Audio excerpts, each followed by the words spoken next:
Central Asia एक ऐसा reason जो कोल्ड वॉर के बाद और यूएसएसआर के डिसइंटीग्रेशन के बाद पूरी तरह से शैटर्ड हो गया था, टुकड़ों टुकड़ों में बट गया था। यहाँ से काफी सारी कंट्रीज को इंडिपेंडेंस मिली थी, लेकिन ये इंडिपेंडेंस बिना टेररिज्म, बॉर्डर डिस्प्यूट और एथनिक कॉन्फ्लिक्ट के नहीं आई थी। लेकिन इस रीजन की कंट्री समझदार थी और उन्होंने ये डिसाइड किया कि वो इस रीजन में पीस को प्रमोट करेंगे। वो बॉर्डर डिस्प्यूट्स को लड़के नहीं बल्कि पीस के साथ सॉल्व करेंगे, और इसलिए फॉर्मेशन हुई एससीओ की, शंघाई कोऑपरेशन ऑर्गेनाइजेशन की।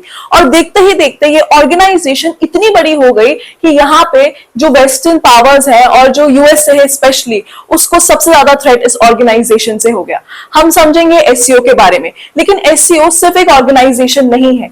एससीओ आज एक बहुत बड़ा प्लेटफॉर्म बन चुका है जो कि वेस्टर्न पावर को या फिर वेस्टर्न इन्फ्लुएंस को, स्पेशली यूएस के इन्फ्लुएंस को काउंटर करता है, अपना इन्फ्लुएंस बढ़ाता है। और इसलिए हमें एससीओ को तीन मेजर कंट्रीज के पर्सपेक्टिव से समझना होगा।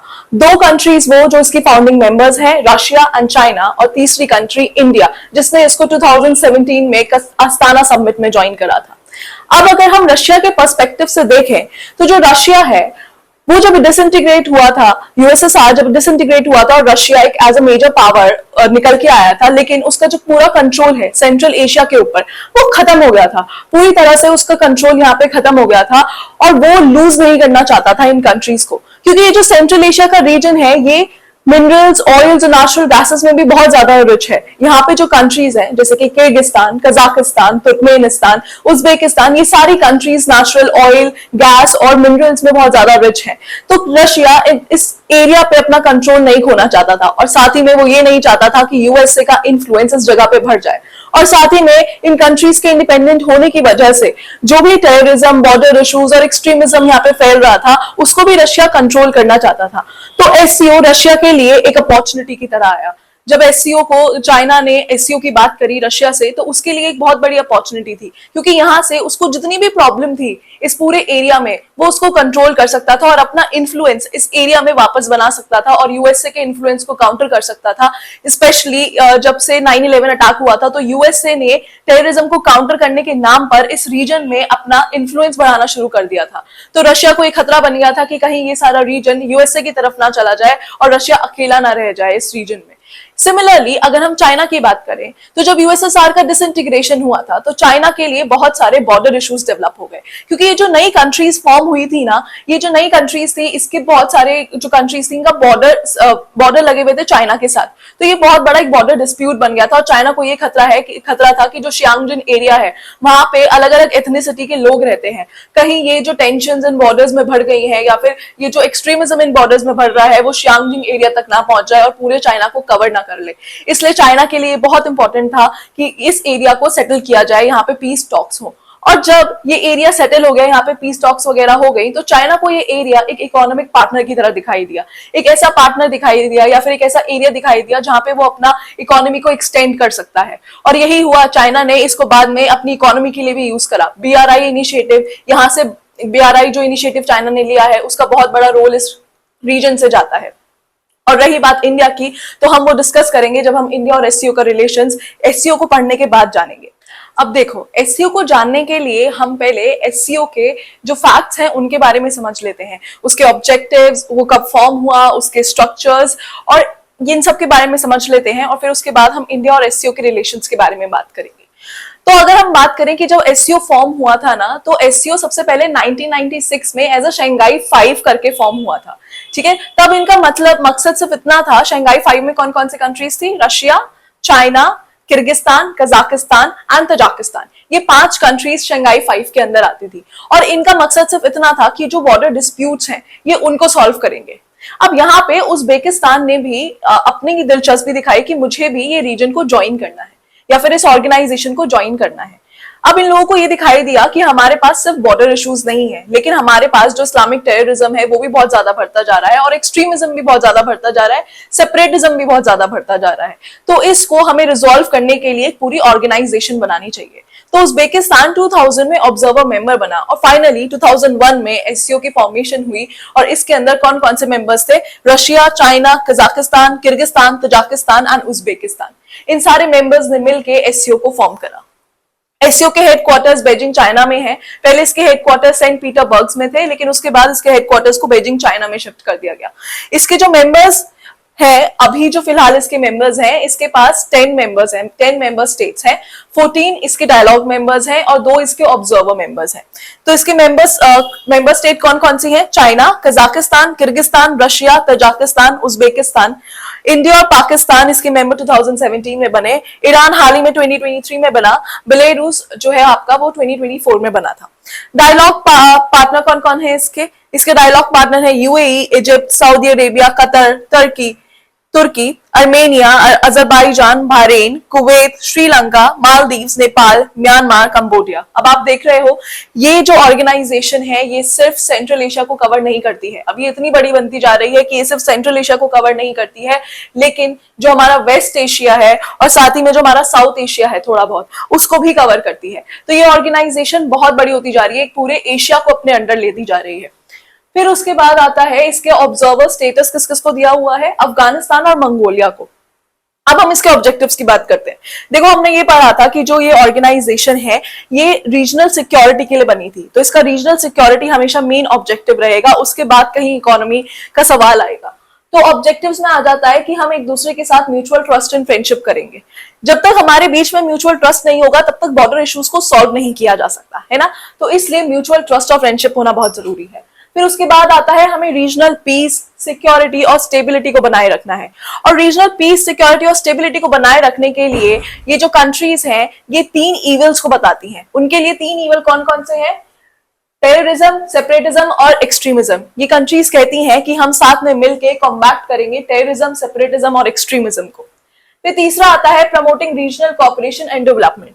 हम इस रीजन में रीजनल कॉपरेशन लेकर आएंगे, जो हमने बात करी थी कि हम यहाँ पे कॉपरेशन करना चाहते हैं। हम लड़के कोई भी डिस्प्यूट को सॉल्व नहीं करना चाहते, हम नहीं चाहते इस रीजन में लड़ाई हो, ठीक है। और ये हम कैसे करेंगे? ये हम तब करेंगे जब हम इकोनॉमिक और अपने ट्रेड टाइज एक दूसरे के साथ बढ़ाएंगे। हमें ये पता चला कि हमारी सिर्फ जो बॉर्डर टॉक्स है सिर्फ उनसे कुछ नहीं होगा, हमें इकोनॉमिक और ट्रेड टाइज भी बढ़ाने होंगे। उसके बाद हमें पता चलता है हम क्या करते हैं, हम कल्चरल और ह्यूमैनिटेरियन एक्सचेंज करते हैं, यानी कि लोगों का आपस में एक्सचेंज करवाते हैं, लोगों को एक दूसरे के कल्चर के बारे में बताते हैं। और फिर उसके बाद supporting multipolarity in global politics. इस ऑर्गेनाइजेशन का सबसे मेन ऑब्जेक्टिव ये था, चाहे वो रशिया हो या चाइना हो, वो लोग ये चाहते थे कि वेस्टर्न इन्फ्लुएंस कम हो, यूएसए का इन्फ्लुएंस कम हो। और जिस टाइम पे कोल्ड वॉर खत्म हुई थी उस टाइम पे जो यूएसए है वो एक हेजमन निकल के आया था, वो एक ग्लोबल पावर निकल कर आया था। तो ये ऑर्गेनाइजेशन ये चाहती थी कि जो रशिया की जो वर्ल्ड है उसमें मल्टी पावर सिस्टम हो, मल्टीपोलर सिस्टम हो, ना कि सिर्फ एक का राज चले, सिर्फ यूएसए का राज चले। तो इसलिए ये ऑर्गेनाइजेशन साथ में मिलकर इस एरिया को डेवलप करना चाहती थी ताकि यहाँ पे मल्टीपोलर वर्ल्ड स्टैब्लिश हो सके। उसके बाद enhancing coordination in international affairs. जो भी इंटरनेशनल अफेयर्स हैं उनमें हम एक दूसरे का साथ देंगे, कोऑर्डिनेट करेंगे। हम क्रॉस बॉर्डर टेररिज्म, क्राइम्स या फिर चैलेंजेस को हम कॉम्बैट करेंगे साथ में मिलकर। यहाँ पे आ जाता है आपका drug trafficking, illegal arms trade, cyber security और ऑर्गेनाइज्ड क्राइम्स, ठीक है। जो भी साइबर सिक्योरिटी से रिलेटेड क्राइम्स है या जो भी ऑर्गेनाइज्ड क्राइम्स होते हैं, ह्यूमन ट्रैफिकिंग होती है, ड्रग ट्रैफिकिंग होती है, इन वाले एरियाज में बहुत ज्यादा देखने को मिलती है। तो ये साथ में मिलकर, इनका ये काम था कि हम साथ में मिलकर इन सारी चीजों को कंट्रोल करेंगे। फिर promoting connectivity and infrastructure development, कि हम एक दूसरे के लिए कनेक्टिविटी बनाएंगे। देखो ये कनेक्टिविटी और इंफ्रास्ट्रक्चर डेवलपमेंट जो है ये सबसे ज्यादा बूम किसके लिए लेकर आया? रशिया के लिए नहीं या बाकी स्टेट्स के लिए नहीं, लेकिन सबसे ज्यादा ये बूम लेकर आया चाइना के लिए, क्योंकि चाइना ने इस एरिया को अपना इकोनॉमिक मार्केट बना लिया। यहाँ से उसने अपना इकोनॉमिक मार्केट फैलाना शुरू करा है ना, और यहाँ से वो धीरे धीरे वेस्टर्न पावर्स के पास भी पहुंचा। और आज रशिया कितना बड़ा है इकोनॉमी में। अब मैं यहाँ से थोड़ा सा साइड हो गई हूँ ताकि आप लोग इस पूरे जो मैंने लिखे हैं फैक्ट्स एंड ऑल उसको आप कॉपी कर पाओ और या फिर आप इसका स्क्रीनशॉट ले पाओ। अब हम पढ़ेंगे एससीओ के स्ट्रक्चर्स के बारे में, ठीक है। तो जो स्ट्रक्चर है एससीओ का वो कुछ इस तरह से है कि एक तो सबसे पहले आता है यहाँ पे the council of heads of state, ठीक है। जो council of heads of state है वो टॉप डिसीजन मेकिंग बॉडी है और ये हर साल मिलती है जो भी इन स्टेट्स की, जो मेंबर स्टेट्स की जहां पे भी हो रही होगी, अगर इंडिया में हो रही होगी, चाइना में हो रही होगी, रशिया में हो रही होगी, तो वहां पे जो कैपिटल सिटीज हैं उनकी जो कैपिटल सिटीज हैं ये वहां पे मिलती हैं, ठीक है। फिर उसके बाद आती है council of heads of government, ये सेकंड हाईएस्ट काउंसिल होती है और ये भी एनुअल समिट्स होती है, इसकी भी एनुअल समिट्स होती है। और जितना भी इन लोगों ने मल्टीलैटरल कॉपरेशन करा होता है, एक दूसरे के साथ कॉपरेशन करा होता है या कुछ कंट्रीज के साथ एक साथ मिलकर कॉपरेशन करा होता है, तो उसके बारे में डिस्कस करती है। और साथ ही में ये जो बॉडी है ये अप्रूव करती है बजट को, ठीक है। एससीओ के बजट को कौन अप्रूव करता है? The council of heads of government, okay. फिर उसके बाद आती है the council of foreign ministers. अब ये हो गई रेगुलेटरी बॉडी, यानी कि रेगुलर जो वर्क होते हैं, डे टू डे का जो वर्क होता है ये उनको देखती है। ये जो मिनिस्टर्स हैं ये मिलते हैं एक साथ और ये डिस्कस करते हैं कि क्या क्या इंटरनेशनल रिलेशंस में इस टाइम पे क्या क्या चल रहा है, क्या क्या सीन है। और उसके साथ ही जो एससीओ के इंटरैक्शंस होते हैं अलग अलग ऑर्गेनाइजेशंस के साथ, अलग अलग इंटरनेशनल ऑर्गेनाइजेशंस के साथ, ये उनको भी डिस्कस करते हैं, ठीक है। और इसी हिसाब से पॉलिसी एंड ऑल वो बनाते हैं, बताते हैं, इन लोगों को बताते हैं, फिर ये लोग डिसीजंस बनाते हैं, ठीक है, काउंसिल ऑफ हेड्स। फिर उसके बाद आता है the council of national coordinators.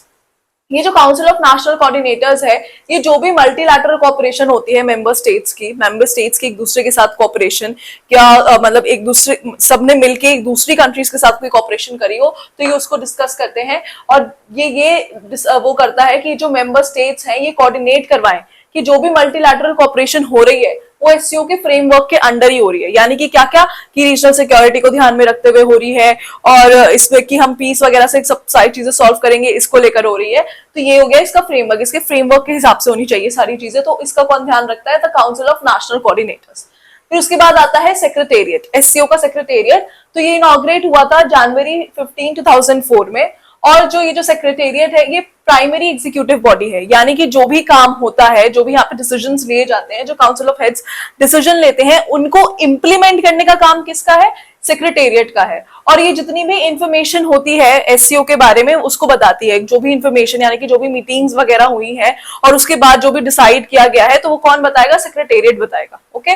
फिर उसके बाद आता है रीजनल एंटी टेररिस्ट स्ट्रक्चर। ये बहुत इंपॉर्टेंट है क्योंकि हमने देखा था कि कैसे जो 3 ईवल्स हैं, है ना, इस ऑर्गेनाइजेशन में इन्होंने 3 ईवल्स की बात करी थी कि टेररिज्म हो गया आपका, ये जो आपके एक्सट्रीमिज्म हो गया, सेपरेटिज्म हो गया। तो उसके अगेंस्ट उसको कम करने के लिए, उसको रिड्यूस करने के लिए ऑर्गेनाइजेशन एक ऑर्गन बनाया गया है। एससीओ का एक ऑर्गन है रीजनल एंटी टेररिस्ट स्ट्रक्चर। ये फॉर्म हुआ था जून 2004 में। हेडक्वार्टर्स इसके ताशकेंत उज्बेकिस्तान में है और ये परमानेंट ऑर्गन है एससीओ का, ठीक है। एससीओ का परमानेंट ऑर्गन है ये, और ये प्रमोट करता है जो मेंबर स्टेट्स हैं उनकी कॉपरेशन 3 ईवल्स के अगेंस्ट। 3 ईवल्स कौन कौन से? टेररिज्म, सेपरेटिज्म और साथ ही में आपका एक्सट्रीमिज्म। फिर आता है each member state also sends permanent representatives to rats. अब यहाँ पे जो मेंबर स्टेट्स होते हैं वो अपना जैसे कि चाइना है तो वो एक रिप्रेजेंटेटिव भेजेगा, परमानेंट रिप्रेजेंटेटिव रैट्स के लिए, और एक हमारा इंडिया भेजेगा, एक रशिया भेजेगा, उज्बेकिस्तान, ऐसे करके जितने भी ये लोग हैं 10 मेंबर्स हैं, ये परमानेंट जो है रिप्रेजेंटेटिव्स भेजते हैं रैट्स के लिए। साथ ही में इनका और इसके जो हेड हैं रैट्स के, वो 3 ईयर के टर्म के लिए इलेक्ट होते हैं, 3 ईयर के टर्म के लिए इलेक्ट होते हैं। फिर इसमें एक इंटरबैंक एससीओ काउंसिल भी है, ये 2005 में इसको बनाया गया था। और इसकी जो फर्स्ट मीटिंग हुई थी एससीओ इंटरबैंक एसोसिएशन की पहली मीटिंग हुई थी बीजिंग में 2006 में, बीजिंग यानी कि चाइना में 2006 में। फिर उसके बाद आता है cultural ministers of SCO. Cultural ministers होते हैं एससीओ के, वो लोग भी साथ में बैठ के मीटिंग करते हैं, क्योंकि हमने यहाँ पे ये भी देखा था ना इसके ऑब्जेक्टिव्स में कि हम कल्चरली भी एक दूसरे के साथ बैठ के बातें करेंगे, पीपल टू पीपल एक्सचेंज करेंगे। तो यहाँ पे भी यही है कि ये जो कल्चरल मिनिस्टर्स होते हैं एससीओ के, ये लोग साथ में बैठते हैं, और इसकी पहली मीटिंग हुई थी बीजिंग चाइना 2002 में, ठीक है। अब हम पढ़ेंगे इंडिया और एससीओ के रिलेशंस के बारे में। तो इंडिया ने एससीओ को ज्वाइन करा था, पहले ये इसको ऑब्जर्वर मेंबर बना था 2005 में, और इंडिया ने इसको ज्वाइन करा था पाकिस्तान के साथ 2017 में अस्ताना समिट में। अब देखो यहीं पे सबसे बड़ा गेम आता है। इंडिया और एससीओ के रिलेशंस कुछ इस तरीके से है जहां पे इंडिया के लिए एक अपॉर्चुनिटी भी है, साथ ही में एक स्ट्रैटेजिक कॉम्प्लेक्स भी है। अगर हम इसके अपॉर्चुनिटी के बारे में बात करें तो इंडिया के लिए किस तरीके से अपॉर्चुनिटी है? एक तो इंडिया को सेंट्रल एशिया में वॉइस मिलती है, यानी कि जो चाइना है उसका इन्फ्लुएंस सेंट्रल एशिया में बढ़ता जा रहा है, और being a power, a growing power, India की भी जिम्मेदारी बनती है कि इंडिया भी सेंट्रल एशिया में अपना जो इन्फ्लुएंस है उसको बढ़ाए। साथ ही में जो सेंट्रल एशिया, जो हमने अभी बात करी थी कि जो सेंट्रल एशिया की जितनी भी कंट्रीज हैं वो सब नेचुरल गैस, ऑयल, मिनरल्स, इन सब में बहुत ज्यादा रिच कंट्रीज हैं। तो इसलिए यहाँ पे क्या होता है कि जो इंडिया है उसको मौका मिलता है कि वो डाइवर्सिफाई कर सके अपनी एनर्जी नीड्स को इस रीजन के साथ कनेक्ट करके। ठीक है। और ये साथ ही में जो रशिया है उसके साथ हमारे गुड टाइज को मेंटेन करने में मदद करता है। हम ऑलरेडी हमारे टाइज अच्छे हैं रशिया के साथ, ये एक ऐसा प्लेटफॉर्म है जहां पे हमारे और टाइज और भी ज्यादा स्ट्रांग हो जाते हैं रशिया के साथ। और साथ ही में यहाँ पे ये एक प्लेटफॉर्म है जहां पे जो इंडिया है वो अपनी रीजनल सिक्योरिटी की बात कर सकता है, क्योंकि मेन जो प्लेटफॉर्म है ये बनाया ही रीजनल सिक्योरिटी के लिए गया है। तो इस प्लेटफॉर्म के साथ जुड़ने का मतलब है कि आप अपनी रीजनल सिक्योरिटी को स्ट्रांग कर रहे हो, काउंटर टेररिज्म कर रहे हो, काउंटर टेररिज्म के लिए स्टेप्स ले रहे हो, और साथ ही में अपना जो रीजनल इन्फ्लुएंस है उसको तो यहाँ पे बढ़ा ही रहे हो। ठीक है। और साथ ही में ये जो ऑर्गेनाइजेशन है, जब इसके साथ यहाँ पे कल्चरल टाइज की बात करते हैं, तो जब इसके साथ इनके कल्चरल टाइज बढ़ते हैं, इंडिया के कल्चरल टाइज इन लोगों के साथ बढ़ते हैं, तो इंडिया की सॉफ्ट पावर भी इंक्रीज होती है। यानी कि लोगों को ये पता चलता है कि जो इंडिया का इन्फ्लुएंस है वो सिर्फ साउथ एशिया या साउथ ईस्ट एशिया में ही नहीं है, लेकिन वो सेंट्रल एशिया में भी है। तो इसलिए जो एससीओ है वो इंडिया के लिए बहुत ज्यादा इंपॉर्टेंट हो जाता है। लेकिन ये कॉम्प्लेक्स कहां पे हो जाता है? देखो, एससीओ के अंदर सबसे बड़ी बात है चाइना है, ठीक है। और चाइना और साथ ही में पाकिस्तान भी है। चाइना और पाकिस्तान दोनों ही एक हॉस्टाइल नेबर्स हैं इंडिया के लिए, ठीक है। चाइना के साथ हमें पता है कितना बड़ा इकोनॉमिक डेट है, और यहाँ पे चाइना के साथ इस ऑर्गेनाइजेशन को ज्वाइन करना और इसका इकोनॉमिक कॉपरेशन चाइना के साथ करना, इसका मतलब ये है कि चाइना के जो प्रोडक्ट्स हैं वो हमारे यहाँ पे डंप हो सकते हैं, उनकी फ्लड आ सकती है, ठीक है। तो हमें यहाँ पे बैलेंस करके चलना पड़ता है। जो चाइना के जितने भी इनिशिएटिव हैं, जैसे कि बीआरआई इनिशिएटिव हो गया, सीपैक इनिशिएटिव हो गया, ये सारे जो इनिशिएटिव है, सीपैक को तो हम क्या बोलते हैं, बहुत ज्यादा कंडेमिन करते हैं, वो यहाँ पे भी करते हैं, हम एससीओ में भी कंडेमिन करते हैं उसको। और जो चाइना का बीआरआई इनिशिएटिव हो गया वो उसको हम ज्वाइन नहीं करते हैं, ठीक है। तो इसकी वजह से क्या होता है कि हमारी पूरी तरह से कॉपरेशन, इकोनॉमिक कॉपरेशन इस ऑर्गेनाइजेशन के साथ हो नहीं पाती है। और साथ ही में ये जो ऑर्गेनाइजेशन है इसको वेस्ट इस तरह से मानते हैं कि ये उनके लिए ही बनाई गई है, पर्टिकुलरली यूएसए के लिए बनाई गई है। यूएसए का जो डोमिनेशन है उसको कंट्रोल करने के लिए बनाई गई है। तो हम जब जब एससीओ के साथ मिलते हैं, अभी भी जैसे हमारी जो रिसेंट समिट हुई थी उसमें हम एससीओ के साथ मिले थे, तो उसको बहुत बड़ा एक स्ट्रैटेजिक मूव बोला गया था, क्योंकि एक साइड तो यूएसए हमारे ऊपर सैंक्शंस लगा रहा था, और फिर जो एक साइड है वो इंडिया अब जाके एससीओ के साथ मिल रहा था, और इंडिया एक बहुत बड़ा मैसेज दे रहा था कि अकेले आप ही नहीं है जिसके साथ हम ट्रेड कर सकते हैं, और भी कंट्रीज है जिनके साथ हम ट्रेड कर सकते हैं। अगर आप नहीं मानेंगे तो हम दूसरी कंट्रीज के साथ ट्रेड करेंगे, लेकिन हम अपनी टर्म्स पे ट्रेड करेंगे। तो इसलिए कहीं ना कहीं जब भी इंडिया एससीओ के साथ ट्रेड करता है तो ये उसके जो वेस्टर्न रिलेशंस हैं उनको कहीं ना कहीं अफेक्ट करता है, ठीक है। ये तो हो गए हमारे इंडिया और एससीओ के रिलेशंस के बारे में। अब हम पढ़ेंगे कि जो एससीओ है उसकी शॉर्टकमिंग्स क्या है। हमने इतना कुछ पढ़ लिया एससीओ के बारे में, लेकिन एससीओ की शॉर्टकमिंग्स क्या है, कहाँ है? इतनी बड़ी ऑर्गेनाइजेशन जो वेस्टर्न पावर्स को या फिर वेस्टर्न इन्फ्लुएंस को काउंटर कर सकती है, वो कहाँ पे छोटी पड़ रही है, कहाँ पे उसका जो प्रोग्रेस है वो नहीं हो पा रही है। तो सबसे बड़ी बात तो है लिमिटेड एनफोर्समेंट पावर, कि ये जो ऑर्गेनाइजेशन है यहाँ पे बैठ के सिर्फ मुद्दों के ऊपर बातें होती हैं या फिर उनको सॉल्व करा जाता है, लेकिन उनको आप एनफोर्स नहीं कर सकते हो किसी भी कंट्री के ऊपर। इंटरनल कॉन्ट्रोडिक्शन, अब इंटरनली बहुत ज्यादा कॉन्ट्रोडिक्शन है, जैसे कि जो इंडिया और चाइना है वो दोनों ही इस रीजन में अपना इन्फ्लुएंस बढ़ाना चाहते हैं, रशिया भी अपना इन्फ्लुएंस बढ़ाना चाहती है इस रीजन में, तो कहीं ना कहीं पे कॉन्ट्रोडिक्शन आ जाता है। और फिर उसके बाद आता है डिपेंडेंसी ऑन मेजर पावर्स। ये जो ऑर्गेनाइजेशन है इसमें जो छोटी छोटी स्टेट्स हैं, जैसे कि किर्गिस्तान हो गया, उज्बेकिस्तान, तजाकिस्तान, ये सारी जो स्टेट्स हैं ये सब रशिया और चाइना पे डिपेंडेंट है। जैसा वो कहते हैं ये वैसा ही फॉलो करते हैं।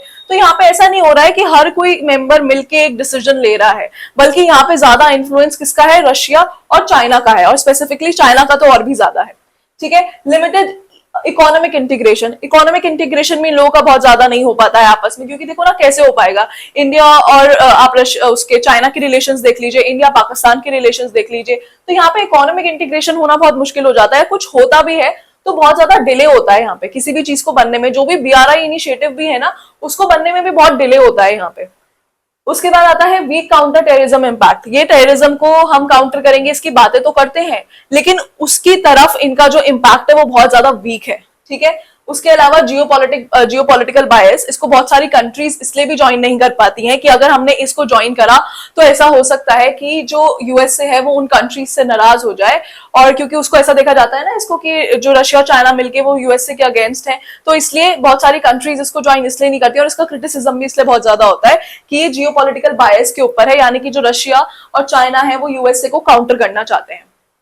फिर अब हम बात करते हैं कि जो रीसेंट सबमिट हुई है इंडिया और जो रीसेंट सबमिट हुई है एससीओ की, वो हुई है हमारी अगस्त 31 से लेके टू September 1 to 2025। ये ना आपको डेट याद रखनी है, क्योंकि पिछली बार भी काफी सारी जो मीटिंग्स हुई थी, जैसे कि G20 की जो समिट हुई थी इंडिया में, और जो प्रेसिडेंट ट्रम्प जो इंडिया के अंदर आए थे, तो उनके डेट्स पूछ लिए गए थे। तो हो सकता है कि इस बार भी पूछ लिया जाए। तो ये है August 31 to September 1, 2025, और ये तियानजिन चाइना में हुई है। अब ये जो समिट है वो बहुत इंपॉर्टेंट है, इंडिया के पर्सपेक्टिव से भी बहुत ज्यादा इंपॉर्टेंट है, और ये ओवरऑल जो इस टाइम पे इंटरनेशनल रिलेशंस चल रहा है उसके लिए भी बहुत ज्यादा इंपॉर्टेंट है।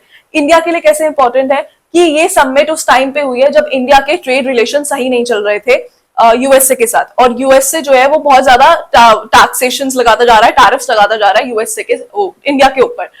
तो इंडिया ने क्या करा, इंडिया ने ये दिखाया कि मैं एससीओ में जाऊंगा, एससीओ में जाके उन पार्टनर्स के साथ ट्रेड करूंगा, क्योंकि यहाँ पे ये बात भी बोली गई है, इन लोगों ने साथ में मिलकर ये बात बोली है कि जो भी ट्रेड सैंक्शंस लगाए जाते हैं वो गलत है, वो हर तरीके से गलत है, और हर किसी कंट्री को इक्वली ट्रीट करना चाहिए। तो यहाँ पे इंडिया यूएसए को ये मैसेज देने की कोशिश कर रहा है कि आप अकेले नहीं है जिसके साथ मैं ट्रेड कर सकता हूँ, मेरे पास और भी मेंबर्स है जिनके साथ मैं ट्रेड कर सकता हूँ, और इसमें आपका नुकसान है अगर आप हमारे साथ ट्रेड नहीं करना चाहते। इंडिया किसी के आगे नहीं झुकेगा, वो है ना पुष्पा, झुकेगा नहीं साला। तो सेम इंडिया का वही वाला स्टाइल रहा इस समिट में।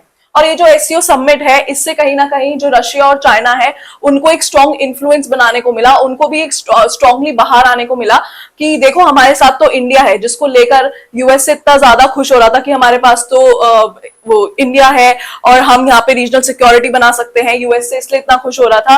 लेकिन यहाँ पे रशिया और चाइना ने कहा कि नहीं, इंडिया चाहे वेस्टर्न पावर्स हैं उनके साथ बात कर ले, लेकिन इंडिया का रीजन तो यही है ना, इंडिया रहता तो इसी रीजन में है, इसलिए इंडिया हमेशा हमारे साथ रहेगा। तो यहाँ से हमें ये भी पता चलता है कि इंडिया की इंपॉर्टेंस कितनी ज्यादा बढ़ गई है। ठीक है, अब इसके आउटकम्स क्या क्या थे, और साथ ही में आपको ये भी याद रखना है कि यहाँ पे 25 ईयर्स हो गए हैं एससीओ को। ठीक है, तो ये 25 ईयर्स का सेलिब्रेशन भी था। और यहाँ पे आउटकम्स क्या क्या थे कि इन्होंने प्रपोज करा क्रिएशन ऑफ डेवलपमेंट बैंक। पहले ना मैं आप थोड़ा सा साइड हो जाती हूँ ताकि आप लोग इसको पूरा स्क्रीनशॉट वगैरह ले लो। ठीक है,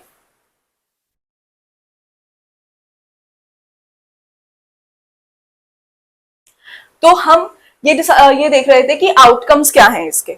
ठीक है, आउटकम्स क्या क्या आए थे कि इन्होंने बोला, चाइना ने ये प्रपोज करा है कि हमें एक डेवलपमेंट बैंक बनाना चाहिए, और इन्होंने लॉन्च करी है एनर्जी कॉर्पोरेशन प्लेटफॉर्म।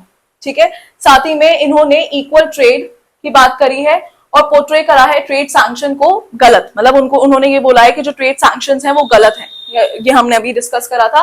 फिर तियानजिन डिक्लेरेशन में क्या क्या चीजें आई हैं, इन्होंने एक तियानजिन डिक्लेरेशन को अडॉप्ट किया है, उसमें क्या क्या चीजें हैं। इन्होंने बोला है कि हम रीजनल सिक्योरिटी की तरफ जो है कमिटमेंट देंगे। ये बहुत बड़ी बात है, क्योंकि इंडिया ने यहाँ पे जो पहलगाम अटैक हुआ था उसके बारे में आवाज उठाई थी और बोला था कि जो भी कंट्री इस अटैक के पीछे है, या जो भी कंट्री टेररिस्ट अटैक के पीछे होती है, उनको कड़ी सी कड़ी सजा मिलनी चाहिए। और यहाँ पे ये बात एक्सेप्ट की गई थी इंडिया की, आप याद रखना, चाइना के होते हुए ये बात एक्सेप्ट की गई थी। ओके, और फिर टॉक्ड अबाउट इक्वल ट्रेड, ये हो गया हमारा economic cooperation and development. Economic cooperation और डेवलपमेंट की यहाँ पे बात कर रहे हैं, एक दूसरे को मल्टीलैटरल सपोर्ट देंगे इसकी बात कर रहे हैं, कल्चर और ह्यूमैनिटेरियन कोलैबोरेशन भी करेंगे, और पीपल टू पीपल यहाँ पे एनवायरमेंट और सस्टेनेबिलिटी गोल्स को भी हम लेकर आएंगे। ठीक है, तो ये था पूरा एससीओ के बारे में। मैंने आपको एससीओ के बारे में जितना भी इंपॉर्टेंट चीजें हैं, वो कैसे फॉर्म हुआ, उसके ऑब्जेक्टिव्स, उसके स्ट्रक्चर्स, हम रशिया का क्या पर्सपेक्टिव है एससीओ को लेके, चाइना का क्या पर्सपेक्टिव है एससीओ को लेके, इंडिया का क्या पर्सपेक्टिव है, इंडिया और एससीओ के रिलेशंस, इन सब के बारे में एक्सटेंसिवली, ब्रॉडली हर चीज हर तरह से कवर कर लिया है। ये वीडियो आज की यहीं पे रुकती है। तो अब हम मिलेंगे नेक्स्ट वीडियो में। And if you like the video, please like, share, comment and subscribe. And आप बताना कि मैं और कौन से टॉपिक पे वीडियो लेकर आऊंगी। Bye bye.